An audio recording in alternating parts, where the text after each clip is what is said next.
प्रकाश का व्यतिकरण आयाम के विभाजन के द्वारा प्राप्त करना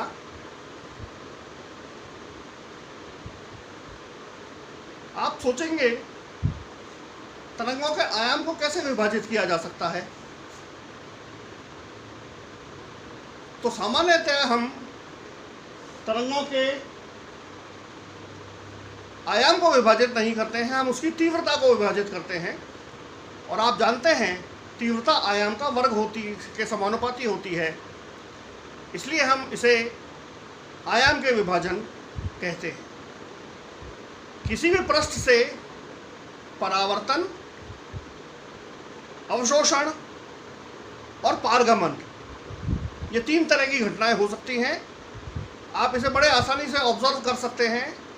आप घर पर एक सिंपल कांच का टुकड़ा लें, उस कांच के टुकड़े को सूर्य की रोशनी में रखें तो उससे परावर्तित किरण आपको दिख जाएगी और उससे अंदर आने वाली किरण जो पारगमित होंगी वो किरणें भी आपको दिख जाएंगी।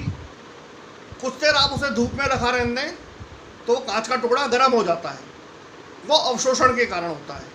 यानी जब कोई प्रकाश की किरण या विद्युत चुंबकीय तरंग किसी एक सतह पर गिरती है तो उसके 3 प्रभाव होते हैं, या तो परावर्तन, अपवर्तन और पारगमन। घरों में जो आप सिंपल मिरर काम में लेते हैं उसके लिए उसमें परावर्तन क्षमता 99% होती है, इसलिए उससे सारी किरणें परावर्तित हो जाती हैं। अगर हम सामान्य कांच का टुकड़ा लें, घरों में आपने देखा होगा आपके खिड़कियों में जो कांच लगे रहते हैं वो परावर्तित भी करते हैं और कमरे के अंदर रोशनी भी देते हैं, यानी पारगमन भी करते हैं। तो ऐसी अवस्था में जब हमारे पास कोई प्रकाश की किरण किसी एक सतह पर आपतित होती है तो वो परावर्तित होती है, पारगमित अवशोषित हो जाती है, इसकी कुछ ऊर्जा यहाँ पर, जिसके कारण वो कांच गर्म हो जाते हैं और इसके पार जाकर निकल जाती है। ये पारगमन है, ट्रांसमिशन। यानी इस यहाँ पर जो तीव्रता आपतित हो रही थी, अब वो तीव्रता 3 भागों में बट गई, परावर्तित तीव्रता, अवशोषित तीव्रता और पारगमित तीव्रता। हम इन्हीं आयामों को हम कहते हैं, यहाँ पर जो परावर्तित आयाम है ये अवशोषित आयाम और ये पारगमित आयाम। तो हमने क्या किया, यहाँ जो आपतित प्रकाश है उसके आयाम को 3 भागों में बांट दिया, परावर्तित। अब जो हमारे पास यहाँ से इसके अंदर जा रही है अपवर्तित, जब ये यहाँ पर जाएगी तो इस सतह के लिए ये आपतित किरण है, इंसिडेंट रे है। पुनः तीनों भाग होंगे, परावर्तन, पारगमन, अपवर्तन या पारगमन। यह किरण यहाँ से जब वापस निकलेगी तो फिर वही 3 प्रोसेस होंगे। ये हमारे पास पारगमित किरण है। ये दोनों किरणें एक ही स्रोत के 2 भाग हैं, तो इनमें व्यतिकरण होगा और सफ़ेद प्रकाश जब इन पर पड़ता है तो हमें रंगीन फ्रिंजें देखने को मिलती हैं। ऐसा उदाहरण पतली फिल्मों में होता है। तो आयाम का विभाजन किया जाता है परावर्तन, अपवर्तन, पारगमन आदि के द्वारा, और उन किरणों को वापस मिलाया जाता है जिससे व्यतिकरण होता है। इसकी सबसे बड़ी आवश्यकता कि इसमें स्रोत जो है बड़ा और चौड़ा होना चाहिए, तभी इस तरह के व्यतिकरण देखने को मिलेंगे, अदरवाइज ये व्यतिकरण देखने को नहीं मिलेंगे। आप इस चित्र को देख रहे हैं, ये सूर्य की रोशनी में बनाया हुआ एक सोप बबल है। हमने पहले परिभाषित किया था कि सफ़ेद प्रकाश से बनने वाला व्यतिकरण में रंग अलग अलग दिखते हैं। ये सूर्य का सफ़ेद प्रकाश इस सोप बबल पर पड़ रहा है, साबुन के बुलबुले पर, जिसकी फिल्म बहुत पतली होती है। उस फिल्म के बाहरी सतह से परावर्तन और उस फिल्म के आंतरिक सतह से परावर्तन होकर जो किरणें मिल रही हैं, उनसे जो व्यतिकरण प्रतिरूप मिल रहा है वो हमें इस तरह से रंगों के रूप में देखने को मिलता है सोप बबल की पतली फिल्म के लिए।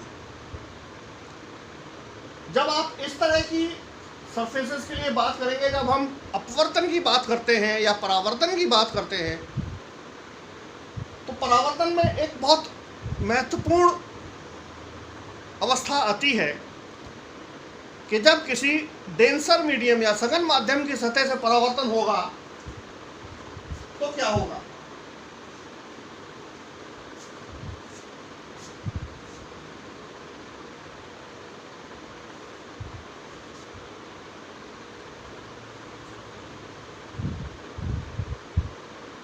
जब विद्युत चुंबकीय तरंगें किसी सघन माध्यम की सतह से परावर्तित होती हैं, तो आप इस चित्र को देखें।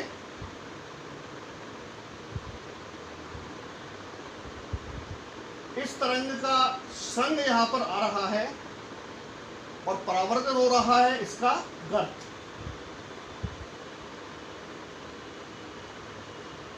ये कब होगा? जब ये माध्यम सघन माध्यम होगा। यानी हमें मानना है कि यहाँ पर हवा है, ये कोई ग्लास प्लेट है, ये कोई ग्लास प्लेट है, तो ये ग्लास प्लेट से किरण आ रही है, ग्लास प्लेट से रिफ्लेक्शन हो रहा है, परावर्तन हो रहा है, यानी ये सघन माध्यम से परावर्तन हो रहा है। और सघन माध्यम से परावर्तन होने पर उसमें परावर्तन के कारण एक अतिरिक्त पथांतर λ/2 का या पाई का कलांतर अपने आप उत्पन्न हो जाता है। हमें इस पथांतर का भी ध्यान रखना है। यह सिर्फ उन किरणों में होगा जो किरणें सघन माध्यम की सतह से परावर्तित होंगी। इसे स्टोक्स पथांतर कहा जाता है। यानी अगर किसी व्यतिकरण प्रतिरूप में एक किरण सघन माध्यम से और दूसरी किरण विरल माध्यम से परावर्तित हो रही है, तो उस अवस्था में हमें इस पथांतर को उसके अंदर जोड़ना पड़ेगा, अतिरिक्त पथांतर, स्टोक्स पथांतर। अब दूसरी अवस्था देखें, यह हवा है, जो किरण आ रही है कांच में और हवा की सतह से वापस कांच में ही परावर्तित हो रही है। इसमें अतिरिक्त कलांतर नहीं आएगा क्योंकि किरण विरल माध्यम की सतह से परावर्तित हो रही है। इसमें कोई फेस चेंज नहीं होगा। इसका आप देखें, यहां पर संग आ रहा है और वापस संग ही परावर्तित हो रहा है विरल माध्यम की सतह से। यह सिर्फ सघन माध्यम की सतह से होता है। तो जब सघन माध्यम की सतह से परावर्तन होगा तो हमें इसका ध्यान रखना पड़ेगा स्टोक्स पथांतर का। एक पतली फिल्म देखें, यहां पर वायु, ये मान लें सोप बबल की फिल्म है और इसके अंदर सोप बबल के अंदर फिर हवा भरी होती है तो वापस एयर। ये किरण इंसिडेंट रे है, आपतित किरण परावर्तित हुई सघन माध्यम से, तो इसमें 180 या पाई का फेज चेंज आएगा या λ/2 का अतिरिक्त पथांतर होगा। ये किरण फिल्म में गई और परावर्तित हो रही है वायु की सतह से, तो इसमें किसी तरह का कोई फेज चेंज नहीं होगा। तो जब हम व्यतिकरण की शर्तें परिभाषित करेंगे उस समय हमें इस पथांतर का विशेष ध्यान रखना है, स्टोक्स पथांतर का। इसी हिसाब से व्यतिकरण की शर्तें पूर्ववर्ती शर्तों के अनुरूप परिवर्तित हो सकती हैं अगर ऐसा केस आता है तो, और अगर ऐसा केस नहीं आता है, जैसे हम ट्रांसमिटेड लाइट में बात करें, यहाँ से वापस परावर्तन होकर यहाँ पर बाहर निकलेगी, तो दोनों किरणें हमारे पास यहाँ से निकल रही हैं, इनमें कोई परावर्तन नहीं है। या अगर हम इसको उल्टा बात करें, यहीं से तो इनके लिए शर्तें बिल्कुल वही होंगी, हम आगे के व्याख्यान में इसे देखेंगे। Thank you.